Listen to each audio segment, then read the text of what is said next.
Hello, good morning, guys. And quickly, we will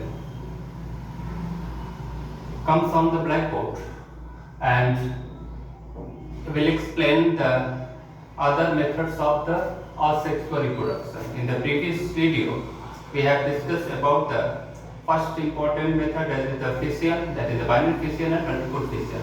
Second method of asexual reproduction is the fragmentation. Fragment means होता है टुकड़ा, यानी टुकड़ों में टूट जाना. That is the parent body of parent individual breaks into pieces and these pieces is called fragment, and each fragments further grow into new organism. So fragmentation is occurs in many filamentous cells. जो तंतु की तरह से filament की तरह से एल्की लंबे लंबे होते हैं, they are multicellular. Basically, fragmentation occurs basically in multicellular organism. So, filamentous algae, like that of Spirogyra and bryophytes and mycelial fungi, इन सब में जो है फ्रैगमेंटेशन की प्रोसेस होती है. और एनिमल में जो फ्रैगमेंटेशन होता है, एनिमल में जो फ्रैगमेंटेशन होता है उसी को हम रीजनरेशन कहते हैं. तो प्लांट के केस में फ्रैगमेंटेशन जो होता है उसको तो फ्रैगमेंटेशन ही कहते हैं, लेकिन एनिमल के केस में जो फ्रैगमेंटेशन होता है उसको रीजनरेशन कहते हैं. ये बात ध्यान देना चाहिए, यानी यही अंतर है फ्रैगमेंटेशन और रीजनरेशन में. ओके, यहाँ एक एग्जांपल दिया गया है. ये फिलामेंटस एल्गी है, स्पाइरोगाइरा. ये लंबा धागे की तरह से मल्टीसेलुलर है, ये न्यूक्लियस है, ये क्लोरोप्लास्ट है, ग्रीन एल्गी है. अब इसका फिलामेंट कई टुकड़ों में टूट जाता है और हर फ्रेगमेंट से एक नया फिलामेंट बन जाता है, नया इंडिविजुअल बन जाता है. ओके, सेकंड है रीजनरेशन, पुनरुद्भव यानी पुनः बन जाना. तो regeneration is just similar to the fragmentation, but in fragmentation the new fragment develops into new organism, but in regeneration में क्या होता है कि इसमें न्यू ऑर्गेनिज्म भी बन सकता है किसी टुकड़े से, फ्रैगमेंट से, या कोई बॉडी का पार्ट अगर इंजर्ड हो गया है, क्षतिग्रस्त हो गया है, तो उससे नया बॉडी का पार्ट बन सकता है. जैसे आप देखते हैं कि छिपकली की पूंछ कट जाती है तो उससे नई पूंछ धीरे धीरे बन जाती है, यानी पूंछ रीजनरेट कर जाती है. हमारी बॉडी में भी रीजनरेशन पावर कहीं कहीं होती है, जैसे कि लीवर में रीजनरेशन पावर होता है.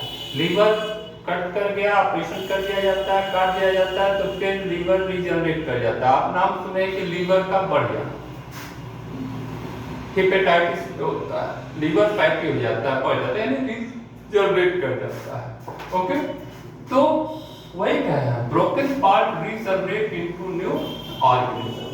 और रीजनरेशन बेसिकली एनिमल्स में ही ज्यादातर देखा गया है. जैसे हाइड्रा के अगर कई टुकड़े आप कर देंगे तो हर टुकड़े से नया हाइड्रा बन जाता है. Plumeria is the excellent example of the regeneration. आपके नोट्स में है, जब भी वीडियो देखा करो नोट्स सामने रखा करो. और वही हमने बताया कि रिजनरेशन में तो किसी टुकड़े से पूरी बॉडी भी बन सकती है, या बॉडी का कोई ऑर्गन अगर डैमेज हो गया है तो वो पुनः बन जाता है. तो ये दोनों प्रोसेस रिजनरेशन में होती है. लेकिन अगर रिजनरेशन प्लांट के केस में हो रहा है तो उस प्रोसेस को हम कहेंगे फ्रैगमेंटेशन. अगर रिजनरेशन कहाँ हो रहा है, एनिमल में हो रहा है, तो उसको केवल वर्ड हम यूज करते हैं रीजनरेशन. ठीक है, तो जैसे पूंछ का अपने आप छिपकली पूंछ अपनी ब्रेक कर देती है तो उसको कहते हैं ऑटोटॉनिक, यानी अपने से ही अपने किसी बॉडी पार्ट को अलग करना, और फिर वो बॉडी पार्ट जो है फिर रीजनरेट कर जाती है. Okay, fourth important one is the for the examination point of view, budding movement. Budding it is the outgrowth on the body parts. और बडिंग जो है मोस्टली एनिमल में भी होती है, जैसे स्पंज में बडिंग होती है, ओके, हाइड्रा में बडिंग होती है, और सबसे एक्सेलेंट एग्जांपल है ईस्ट में बडिंग। और ईस्ट में बडिंग के कारण ही आप देखते हैं कि फर्मेंटेशन की प्रोसेस होती है, यानी शुगर सॉल्यूशन में अगर आप ईस्ट सेल डालते हैं तो वो ईस्ट सेल बहुत तेजी से मल्टीप्लाई करती हैं और तमाम ईस्ट सेल्स का फॉर्मेशन होता है।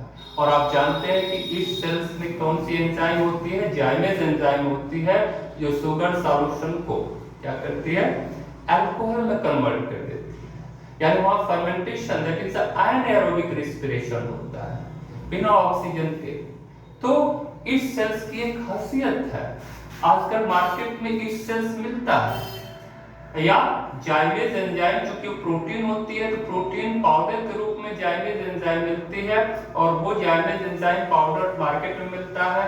और अगर आपको फर्मेंटेशन कराना है शुगर सॉल्यूशन का तो पाउडर ले आके डाल दीजिए और उसका फर्मेंटेशन हो जाता है।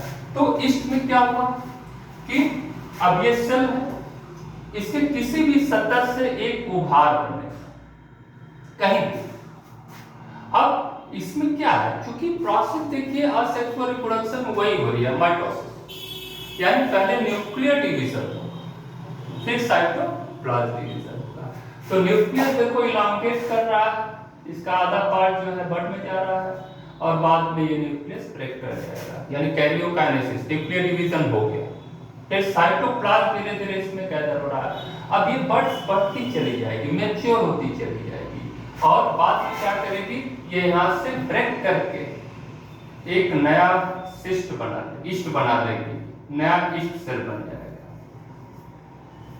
ओके। लेकिन कभी कभी एक वर्ड और पूछा जाता है कि what is the false mycelium या स्यूडोमाइसीलियम। क्योंकि ईस्ट आप जानते हैं फंजाई है, ये यूनिसेलुलर फंजाई, यही एक यूनिसेलुलर फंजाई है, मोस्ट इंपॉर्टेंट जो फर्मेंटेशन यूज होता है। कभी कभी क्या होता है कि ये बडिंग की प्रोसेस इतनी फास्ट होती है, कब, जब इसको प्रॉपर इन्वायरमेंट मिलता है, न्यूट्रिशन मिलता है, यानी शुगर सॉल्यूशन। तो ये इतनी फास्ट होती है जैसे कि ये इस सेल है, ये एक बड बनी, अभी ये बड डिटैच नहीं हुई, अभी ये बड पेरेंट सेल से अलग नहीं हुई, तब तक इस पर एक और बड बन जाती है, अभी ये अलग नहीं हुई तब तक ये और बड्स बन जाती है।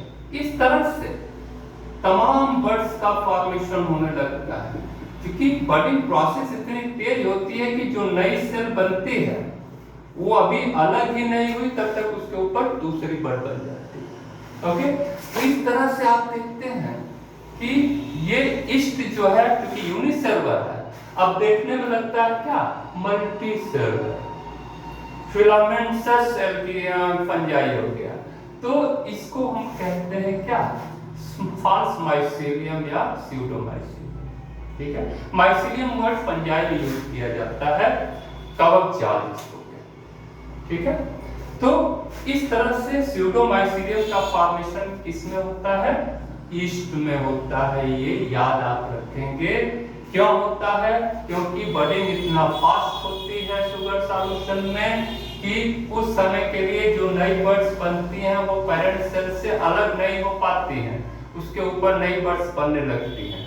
तो इस तरह से एक कवक जाल माइसीलियम का रूप ले लेता है, जिसको फॉल्स माइसीलियम कहते हैं। क्यों फॉल्स कहते हैं, क्योंकि बाद में ये अलग हो जाती है, बाद में जितनी ईस्ट सेल बनेगी वो सब क्या हो जाएगी, बाद में अलग हो जाएगी। क्योंकि ईस्ट सेल हमेशा यूनिसेलुलर सेल, तो वो नेचर में एज ए यूनिसेलुलर सेल के रूप में रहेगी, लेकिन बडिंग के दौरान ये कई सेल आपस में जुड़ी रहती है, ठीक है।